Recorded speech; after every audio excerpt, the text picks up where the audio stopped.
All right. Hello, all you wonderful, amazing, spectacular tea people on this rather gloomy early spring day on the beautiful east coast of Taiwan. We will be drinking this, and you can see it is unique. And we'll go into this. It's a lot of fun. You can see it is done on the 10th. So it's a little bit, about a month old, give or take. And this was picked on Pear Mountain, and we'll go into this, one of the most love it or leave it teas when it comes to the high mountain oolongs. I think it is the most love it or leave it tea out of all the teas out there, period, when it comes to high mountain oolongs. But this, of course, is the Snow Mountain Pear. We are also going to go into this, which is, of course, the 1982 Dongding Oolong. I'm trying to get a bunch of aged teas into the site. And I am just taking a breather. Just taking a breather from packing tea. Of course, the newsletter teas were out. So the newsletter teas, there's 8 teas. If you go to the website, search newsletter teas, then you can see those 8 teas, and the code for 10% off of those newly released teas is SNOW. Now, I'm actually sorry, I'm just lighting this up here. Got to get more gas going. There we go. I am a little bit actually not so... I'm a little disappointed because this was supposed to be launched for the on Sunday as well, which is 2 days ago now. I'm losing all my time here. But about 2 days ago now, this should have been launched 2 days ago. But it's not going to arrive probably until today or tomorrow. But when it does arrive, what I'm going to do straight off the bat is I'm going to put it up on the site right away. So that's what I'm going to do. And so it'll be included in the last little bit. But take a look at this. And you should be able to see this on the video. But just take a look. What is Snow-Picked Pear Mountain? Snow-Picked Pear Mountain, of course, is a tea that is picked after there's been a frost on Pear Mountain, and then like up above 2,000 meters. Snow picks is January, sort of in between the pre-Qingming and the wintertime teas, usually in January. And take a look at the color of these tea leaves. Can you see that? I guess not really. I guess I need to like shine a light on it or something like that. But you can see how green it is. If you had it in real life, if you were looking at it, you'd see just how green it is. And so what happens is there is a frost event. There's usually some sort of a frost. And then what happens after the frost is usually there's, up there, it's not like it's a really cold place. I mean, it's cold, but it's not that cold. So it warms up. And then you get another little fresh splash of tea that comes up. Now, in a minute, when I brew this tea, we'll take a look at it. We'll see why it's different and all those different types of things. And we'll look at the actual color of the tea and all of that. It's this bright, fluorescent yellow-green, for lack of a better way of describing it. But we'll be taking a look at it. But like I said, it's one of the teas that it's a love it or leave it tea. Some people wait the whole year. They say, is it coming in? Is it coming in? Is it here yet? Is it coming in? Some people are so excited for this tea. And then other people are like, wow, that sounds so interesting. They try it and they go, either I didn't quite get it, or they go, that was interesting. And then they never buy it again. And for both types of people, I totally understand why. Now, like I said, this tea is going to be into the warehouse. There's a little bit delayed. It's going to be into the warehouse the next day or two. So the next day or two, it will be into the warehouse. And it will be, if I get it today, I'll pack it up and send it out. If it comes in tomorrow, then obviously I'll pack it up. But it'll be on the website very, very, very soon. And yeah, we'll see how it goes. I think I have a little bit of tea left from some other time periods of the season. So I may be able to put like a 4-season sample set of the Pear Mountain, like a couple of them, not too many, but a couple of them for people that want to try it out. But this tea is just, anyways, I'm quite happy sampling the winter or the snow pig teas that are coming in. I'm quite happy because the snow pig teas, they're back to normal. They're back to normal. They're back to being good and wonderful. And uh, the teas that the wintertime, I say it every live stream, but the wintertime this year wasn't the best. Just wasn't the best. What are you going to do? And so because the wintertime wasn't the best, some of the teas were not as good as they hopefully could have been. But the snow pig teas are back to their exceptional self, which is nice. Cabbage flower floral. I mean, it's just, the snow pig teas are just kind of weird, right? They are just kind of weird, and everything about them is just kind of weird. Like this is opened up already, but you can see this is a very typical leaf. Can you see the leaf here? This is a very typical leaf. Now, why would a leaf look like this? The leaf looks like this because they are super, super, super hard leaves. And they are leaves that usually would never be put into a high mountain oolong. Usually they want the tender leaves for that, obviously. But this is a super, super hard leaf, and then it's rolled and manipulated and rolled and manipulated. And when it is rolled and manipulated, it breaks apart into pieces. And so you do oftentimes get some pieces in there. Here is a very, very typical looking, actually, I'm going to let that one expand a little bit. I'm going to drink some of this, and then we'll let these tea leaves expand a little bit so you can see what they're picking. And what they're picking is something that it's a little weird. It's definitely a little weird, but if you've had this type of tea before, then you know what I'm talking about. Now, I know there'll be some people that are very happy. It's such a unique tea. Sweet cabbage flowers, sort of a smooth, relatively empty mid-mouth, not in the sense that it's not thick and wide, but then the aftertaste is like this beautiful, I don't even know how to describe it. It's so unique. It's the cabbage flower up front, and then you get this breath of cold, high elevation in the aftertaste. It's really quite amazing. It really is. But here, we'll do another blast of the boiling water on here, and we will take out these in a second. Now, when you're looking at the sort of these Pear Mountain,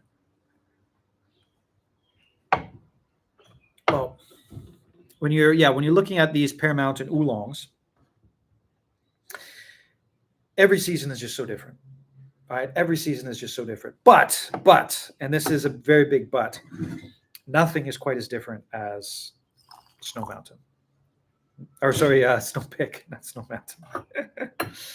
Snow Pick, there's nothing as different as Snow Pick, right? So you've got the softness of spring, the strength of the fall, the floral of the winter, and then on the taste graph, it's just out there somewhere. It's just, who knows where the hell it is. It's just out there far for the snow pick teas. It's quite strange. It really is. It's a very, very strange thing for the snow pick teas. But yeah, it's been a busy couple days. And just to throw it out there, I have decided I'm going to put the wholesale stuff on pause for a while until I can get some help. So right now, I do not have enough time to do the wholesale side of things. So I'm going to be putting the wholesale side of things on pause for the foreseeable future. Now, I don't have very many wholesale clients because the people who can actually sell teas of this cost and this quality, there's not very many of them. And generally speaking, they can't even sell. It's very, very hard to sell teas of this quality and price unless you're here and you can get them from the farmers and things like that. Now, I've got two bags of this. 1998 oolong. I just want to double check and make sure they're the exact same tea. They are the exact same tea. And I'm going to go into this and drink this in a minute. But you can see here, when you're looking at teas from the 80s, if it's a high quality one, take a look at that. All right. That's done by hand. This is done everything by hand. And this is the same place as the 2007. What am I talking about? The 1970s and the 1980 Wui. This is the same place. And right now, basically, I bought out all their teas. Remember, I used to have a bunch of aged teas from them. But in the ethereal nature that is aged oolongs or aged teas, they're gone. And so I bought them. We experienced them. The meditation on the Buddhist meditation on impermanence. We experienced them. Maybe you were able to try some yourself. And now they are officially gone. They are gone. And it wasn't only me, of course. They had some good oolongs, and then word got out that they had good aged oolongs, and then lots of people bought them. But they don't have very many aged oolongs left. So I'm off trying to find other ones and getting aged oolongs from a little bit less of a time period. So the aged oolongs that I'm getting now are in the 90s. Mid 2000s, things like that. And so it's really, really tough to get the oolongs from a long, long time ago. So here we go. Let's take a look at these. These have opened up now. Hopefully you can see it. Can you see it? Sort of see it. Anyways, there's like the most important thing to understand when you're looking at the snow pig tea, especially from the 2,000 meters above sea level type stuff, is when you're seeing those teas, you are seeing something that is extraordinarily unique. Like just tiny little bits are actually ever picked, and the colors are just amazing. And this is what they're picking up there. This is what they're picking. So you can see here. Take a look at this. So here's a tea flower on the edge, right? There's a very, very thick stem, right? It's a really, really thick stem, like a wooden thick stem, and then just a touch of a growth coming up, and that's what they're picking. That's what they're after. You can see here's another one, very, very similar, except more of the woody stem like this. If you saw this in a normal oolong, you'd be like, what is this pick? This is awful. And you reject it or send it back or whatever it is. But this is extremely typical of what you're getting for the snow pig teas. And they're in a class of themselves above 2,000 meters, right around the 2,000 meter mark. I guess it's about 1,700, depends on where it is, but about 1,700, 1,800 meters above sea level. You just get into, isn't that funny? There's actually a little bit of pollen in this. So I'm seeing these little bits of tea pollen in here. Because, of course, tea plants produce flowers in the winter. Isn't that funny? That's so funny. But yeah, there's a little bit of pollen in the bottom of this because, when they're picking it, you oftentimes get flowers that'll be in there. During the processing, the flowers will be knocked off, but the pollen is still in there. So there's pollen in this. I'm so happy to get this in. This tea, some people absolutely love it. Some people are just so excited about getting this tea. But this is not a tea that has been around. I haven't had this tea. I didn't have it last year. So what? It would be, I don't think I had it for 2 years. Because last year, it got sold out just right away. Like I phoned up a week later and it was, sold out. Sorry, it's gone. And I was, obviously very disappointed. But this year we were able to get some, and it's going to be in. And I didn't get a small amount either. I didn't get just a little bit. I got enough it'll last for a while, which is kind of nice. Let's go into the aged stuff. Now, I have experimented with the Discord, right? So I don't know if you're out there, if you haven't gotten into the Discord, let me know. I'll send you a link. But I've experimented with the Discord, and the teas that I've been sourcing that are like the higher quality stuff, they're starting to arrive, right? So all over the world, those teas are starting to arrive. They're starting to show up in people's they're starting to show up in people's houses and all of that. Sorry, I'm just gonna put it there for now. And I'm looking forward to hearing people's thoughts on those particular teas. And a lot of the times, like this tea, I'm sure I don't remember what the price is on this one, but I'm sure it's a quite an expensive tea. Obviously, it's a high quality tea from Dongding from 1982. And it's going to be really interesting. This is such a high quality tea. First, I'm going to give it a wash, and I'm trying to get in these more expensive teas. And I haven't in the past for a bunch of different reasons, but the biggest one simply being it's a pain to sell expensive teas. I remember in the Discord there's some place that was mentioned, and I went to the website, and that this website is just like, it's totally like I have the best teas, and it was ranked by tiers. And I really should just fix my tea thing. Again, behind me there's nothing there. It's just a losing all my English, a gutter behind me there. But this thing, I need to get a new one. It leaks a little bit, and I'm worried it's going to leak, so I'm not dumping the water in there.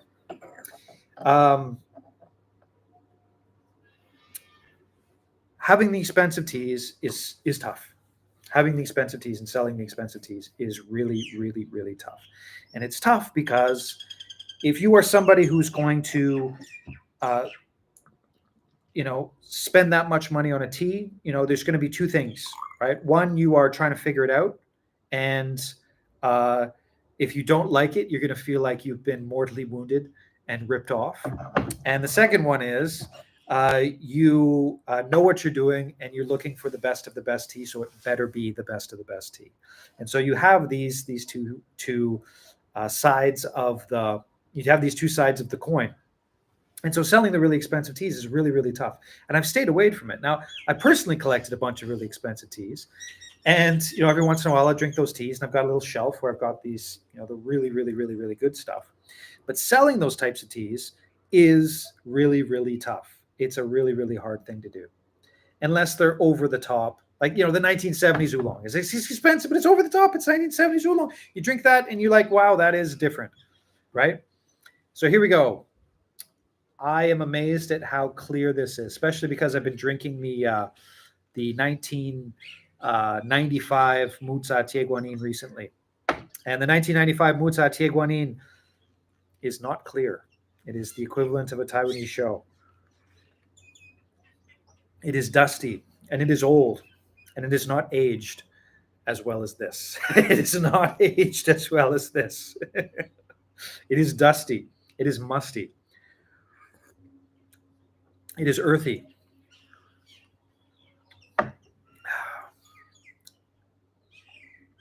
And it is obviously much cheaper than something like this would be. This is a pretty spectacular tea. Now, I might have gotten a tea. No, I don't think so. I would have remembered. Now, usually when I put in an order for this place, they send me samples of the various other teas that they might have. And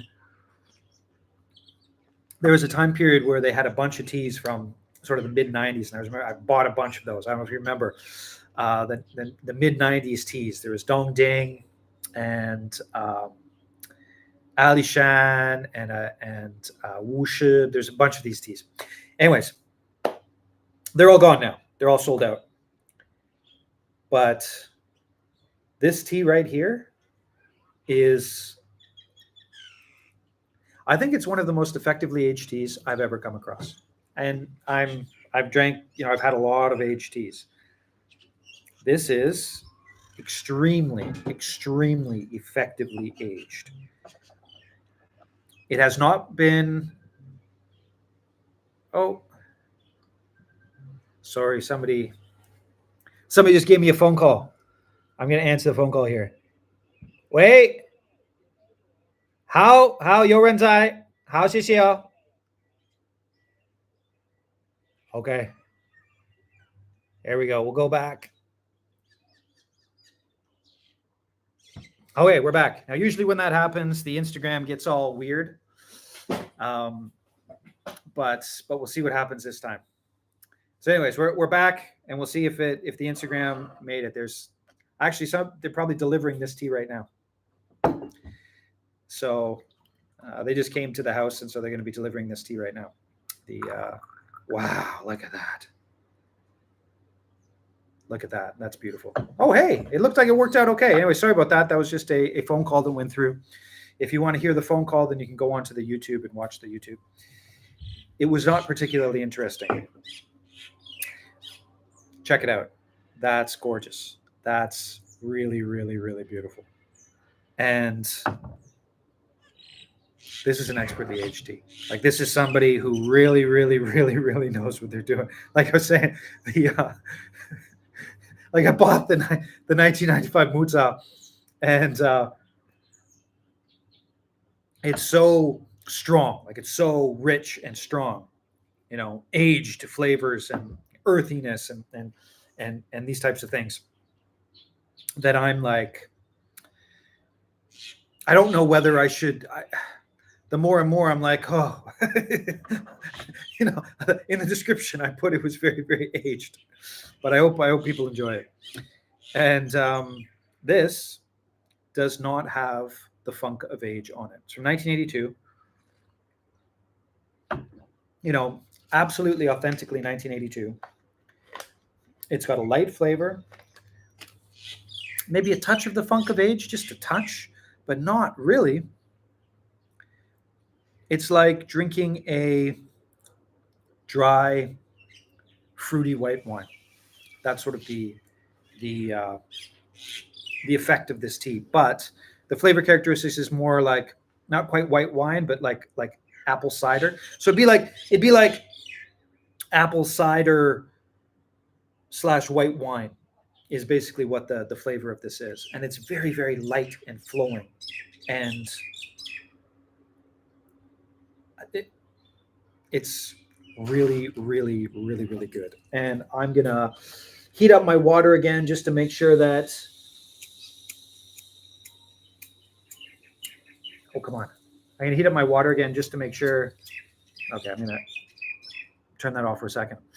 One thing I find can get a little unclear sometimes with aged teas is what year system they use for labeling. Sometimes you see decade or but is the Minguo system or Gregorian system, and they don't say Minguo. Yeah, you gotta. Well, in Taiwan, so this is what this comment is mentioning is, especially if you're buying it from a Taiwanese source. There's the comical. I mean, for lack of a better way of describing it, it's a pretty comical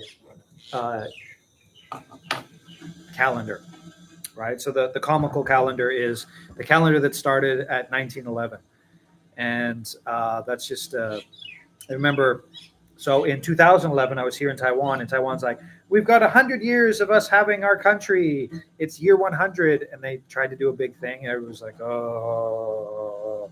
And so they have various other calendars, and so sometimes you'll see teas that are labeled with the Taiwanese calendar. And the Taiwanese calendar will say this tea is 70, 72, 71.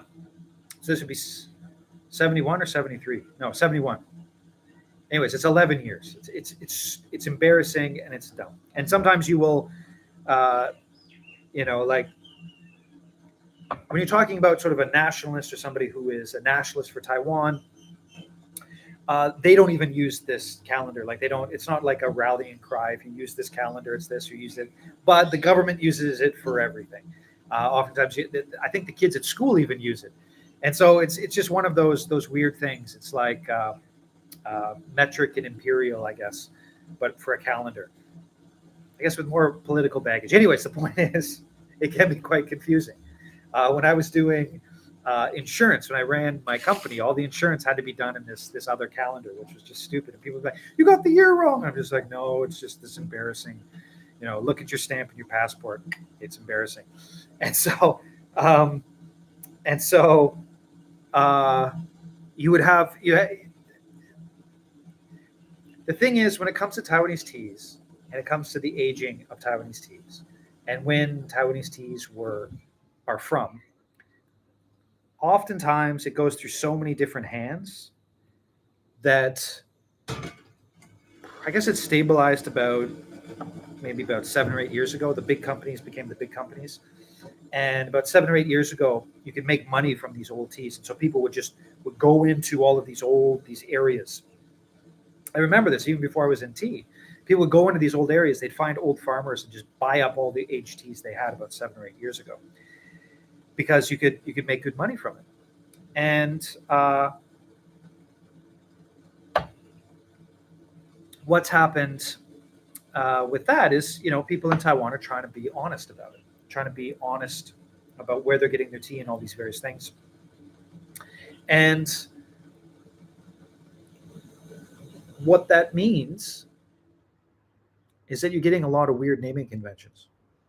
You're getting, like the 1970s oolong. I ask, why is it 1970s? Well, because when we bought it sometime in the early 90s, the person that we bought it from had bought it from somebody in the 70s, right? And so that was sort of the line of reasoning. And so, and especially too with this level of teas, as long as you can trust the person who's selling it, it doesn't actually matter. It doesn't actually matter that much. And the reason it doesn't actually matter is because, when you got vintages of newer teas, like, so for example, this year, the wintertime teas weren't that great, but the snow pig teas are looking like they're pretty good. In that context, in that situation, you are not, when it's the old teas, doesn't matter what year it was, right? It's 30 years old. It doesn't matter if it was a good year or a bad year, right? It matters, was the tea good when it was put away? And more importantly, how was it stored for those 30 years? Now, another tell you can see for teas that are really good, aged well, you can see it gets darker with every steep, right? So you can see that the tea itself is actually getting darker with every steep. But when you're looking at aged teas, you just got to be, the most important thing is you got to trust the person you're buying it from. And, like with all things, you're going to get burned. And like I mentioned it before, with the more expensive teas, for me, it's always like I'm starting to sell the more expensive teas, right? And it's brutal because, one, especially if somebody doesn't know you, they are on guard. Why is this tea this expensive? Are you lying? Is it authentic? Is it real? Well, yeah, but the only way you're going to know that is if you get burned a couple times. Like, I'm not going to burn you, but there's going to be people out there that are going to burn you, right? They're going to burn you, and you're going to get if you start buying a bunch of aged teas, you're going to have a bad time. Now, I've been lucky. Wow, no soapiness. Like, sometimes you get a little bit of soapiness with age. Anyways, it's just, there's like fruit flavors coming out of that. That's so much fun. You're going to get burned. Now, I've been lucky in the sense that I'm usually at these places and I'm sampling the teas before I buy them. Because I'm sampling the teas before I'm buying them, the aged oolongs, I've had just the most amazing education when it comes to these teas. Because I can go to these places, and actually on my phone, I've got these pictures of like fake aged teas that are fascinating. They're fascinating, right? Because, I would go to places and I'd say, what teas you got? You got any aged teas? And we'd sample all of these teas. And sometimes you would find teas, like I one in particular, that was actually died. And so the actual, like, I took a picture of the cup and it was fake aged tea. And thankfully I didn't get sick, right? Thankfully I didn't get brutally poisoned by this horrible tea. But I've been able to educate with the aged oolongs in a way that I could get burned, but only drink it and not buy it, which is nice. It's easy to be off by a decade or so. If it's aged well, not a huge deal, I suppose. Like your 90 could easily be 2021, not so your 90 could easily be 2020 or 2001 and 90 if not clarified. Yes, yes. But I mean, let's face it, once you get about 20 years, 25 years, but depends on the tea, right? Depends on the tea. But once you're getting about 20 years, it doesn't actually matter all that much in the context of the price you're going to pay. So say, for example, a poorly aged 30-year-old tea is going to taste much, much worse than a well-aged 20-year-old tea. Much, much worse. Much, much, much worse. And so in that context, the price that you're paying for those aged teas, what are you going to do? What are you going to do?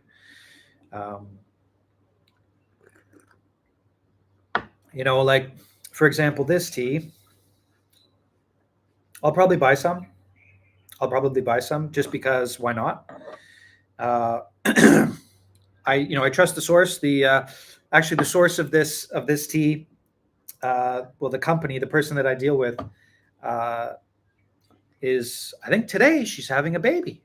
So she's actually having a baby today, and so I hope it goes smoothly, and her growing family are healthy and happy. But I've been buying tea from them for years. I trust them, and is this actually 1982 Dongding? And if I pushed them, I bet you they wouldn't even know either, right? But it seems about right. And like I was saying, this tea that is 40 years old, tastes fresher, nicer, cleaner than the tea from the Mutsa Teguanin from 1995 that I'm currently selling on the site. That tastes literally like the earth of Mutsa, like the earth. It literally tastes like the earth. And if you get that tea, it's probably a good idea to wash it before you drink it. I've experimented with it, and it does good with a wash. But yeah, I'll probably get some of this tea. Why not? Yeah, some of the teas that I bought from this place, they still have a little bit left, but they won't sell it to me anymore. So they had like a couple kilograms left, and then I just bought all, and then they left a little bit for their own private collection. And so some of the teas they still have left, but I can't buy any because they don't sell it. In fact, I think there's only these 3 teas that I have right now left in their collection because I keep getting it, and you wonderful people out there keep buying it. But I really should put some of it aside. I don't know. Should I start buying teas to age myself? I don't know. That's an option. I might start doing that, maybe. But anyways, any other calls, questions for anything we've covered today? What are the things that, just to recap, I think this just arrived in the shop, so I'm going to pack it up and I'll send out a message. It'll be included in the sale right now. So if you want to get some, you can get some. And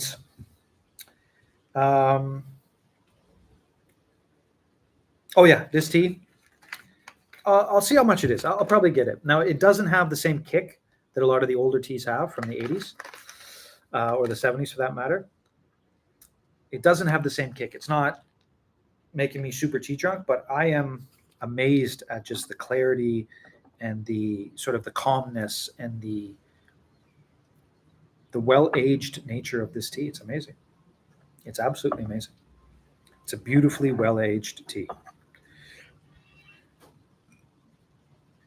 And soon I'm going to be going out. I'm going to be going and working my rear off, trying to figure out how to bring this same experience to the Taiwanese aged Chinese teas, the Puers and the Puers and the show Puers and the Shen Puers and all these different types of things. I'm going to try really hard and start sending information off to people and being like, teach me, please, teach me. Moving into Sancha green season, guessing you'll get some in March? Absolutely 100%. And the way that this winter has been going, what we need right now for a really, really, really, really good Sancha green is starting around the last week in February. So next week, we need there to be like this week, dump of rain. The next week, we need there just to be sort of this upspring of spring. And if that happens by mid-March, Sancha green will be coming in, and it will be. I'm actually looking forward to it this year. Usually, the wintertime teas, I get my blast of floral and vegetal goodness, but this year not so much. And so I'm looking forward to that. Although the Snow Peak Four Seasons is pretty good, I'm looking forward to the Sancha green. I should go and help them make some tea this year.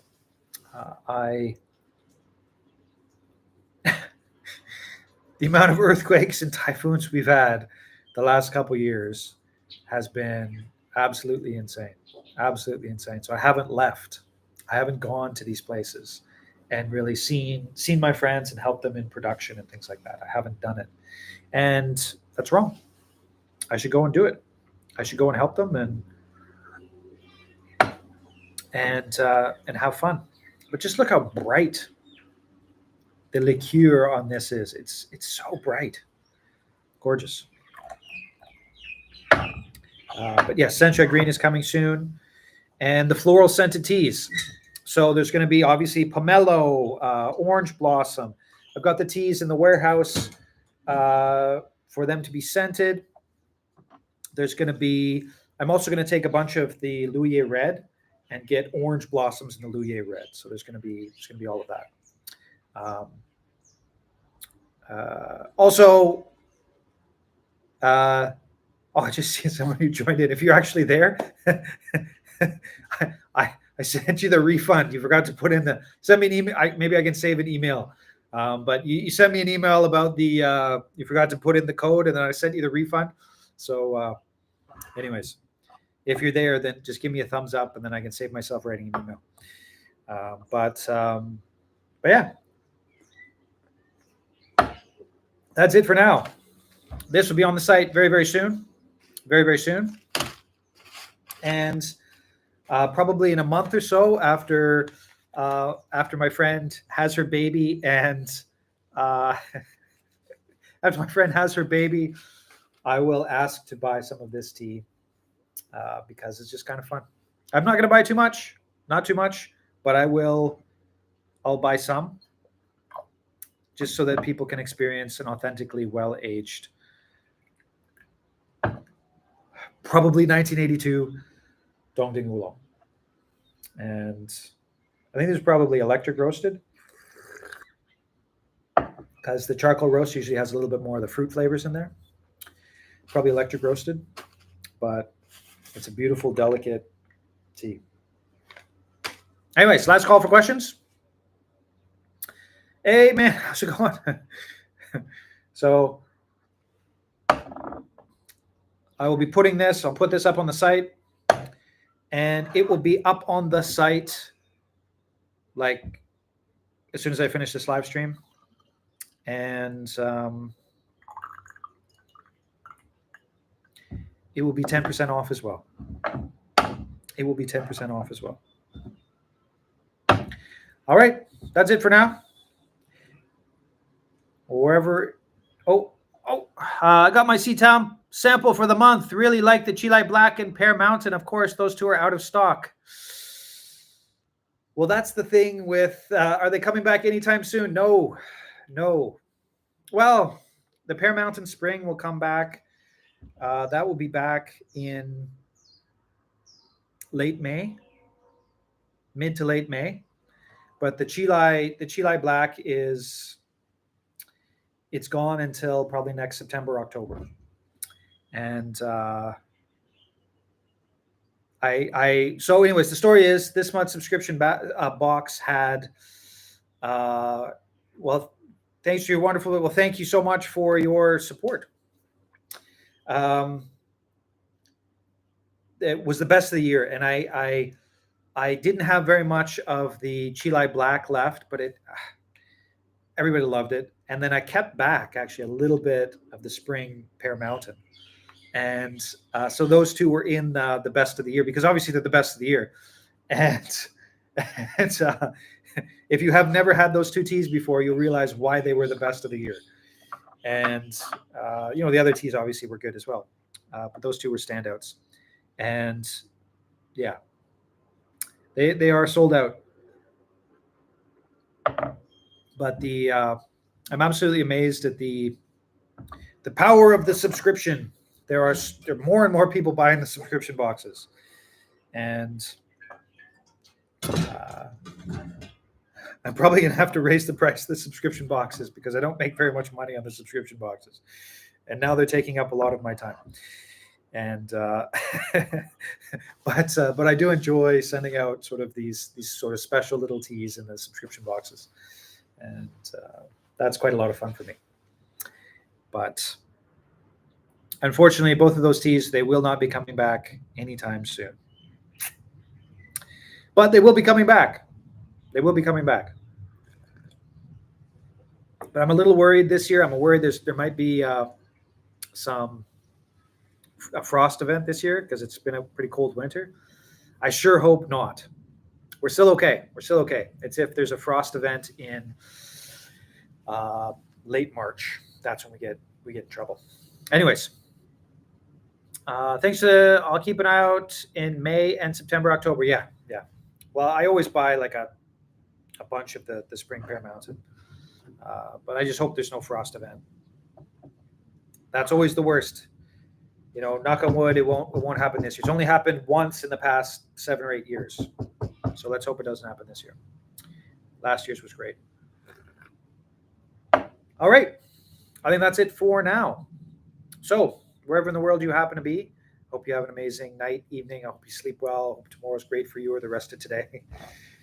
Thank you for watching, and we'll see you next live stream.